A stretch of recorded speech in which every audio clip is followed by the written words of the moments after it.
নমস্কার বন্ধুরা, আজ বানাবো ফুচকা। তার জন্য প্রথমে কড়াইয়ে জিরে এবং ধনে ভেজে নিলাম। এবার ভেজে নিচ্ছি শুকনো লঙ্কা। এটা চিলি ফ্লেক্স হবে। এরপর প্রেসারে আলু এবং ছোলা মটর সেদ্ধ করে নিয়েছি। এবার আমরা ফুচকাগুলো ভেজে নেব গরম তেলে। এই যে দেখতে পাচ্ছেন ফুচকা ভেজে নিচ্ছি। আমরা এখানে কেনা ফুচকা ব্যবহার করেছি।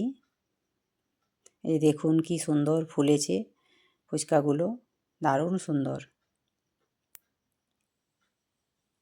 আমার ফুচকা ভাজা শেষ। এবার বানাচ্ছি টক জল। এখানে দিলাম নুন।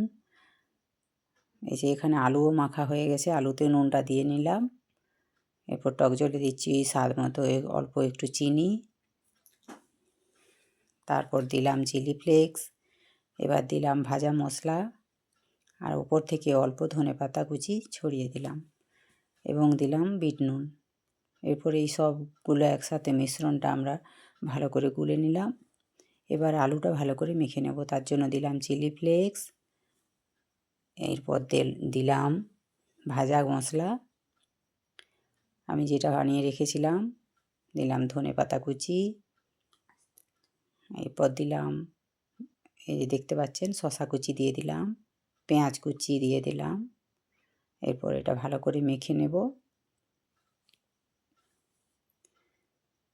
মিশ্রণটা মাখা হয়ে গেছে। এবার উপর থেকে দিচ্ছি ছোলা এবং মটর সেদ্ধ আর দিলাম কাঁচা লঙ্কা কুচি। আপনারা প্রয়োজন মতো কাঁচা লঙ্কাটা ব্যবহার করবেন, যেমন ঝাল খাবেন। ওরা এটা ভালো করে মেখে নেওয়া হয়ে গেছে। উপর থেকে ঝুরি ভাজা ছড়িয়ে দিলাম। এই যে দেখুন আমার ফুচকা রেডি।